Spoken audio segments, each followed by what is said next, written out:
Fundstrat's head of research, a CNBC contributor. He, of course, also the chairman of BitMine. So it's good to have you. Ether's down 8.5% this week. Bitcoin's down 8%. BitMine is down 20%.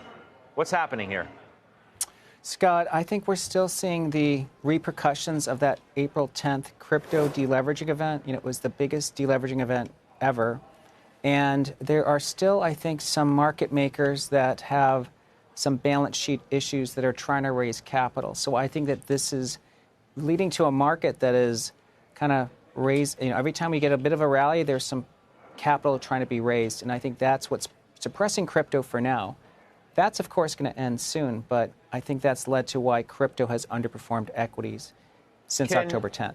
Can crypto treasuries, like yours, for example, can they trade as well or in tandem with a cryptocurrency itself, or does one have to trade at the expense of the other?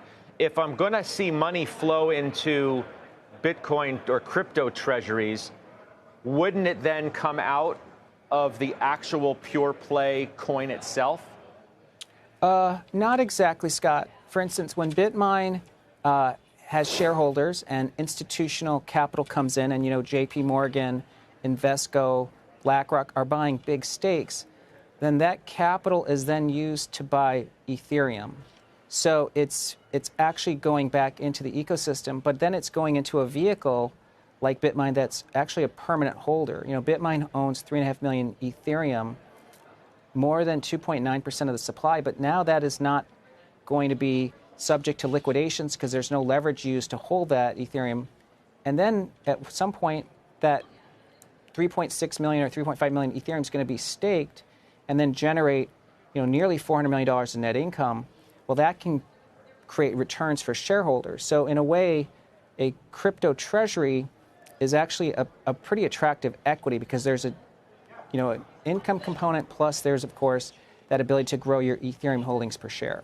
But what if crypto treasuries become more favored than crypto itself? There's no negative impact for either the way that Ether or Bitcoin would trade if just more money floods towards the treasury part of this story?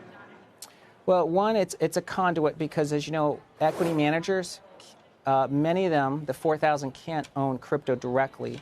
So they have to get exposure to Ethereum by buying a stock like BitMine. And BitMine is the 438th largest stock in America today. It's not that different than if someone wanted to have exposure to energy. They can buy oil and trade a commodity, or they can take like oil barrels at home, or they can buy an oil-related stock, either a major or something in the supply chain. That's what crypto treasuries are, is essentially an asset class that gives you direct exposure to the crypto asset. All right, let's pivot to the market itself. Is your confidence at all shaken in where we are and what you thought the prospects for an end-of-year run could be after what we've seen this week? Well, it's never fun to see markets wobble and then stocks that are quite popular like AI and the quantums and nuclear come down so hard.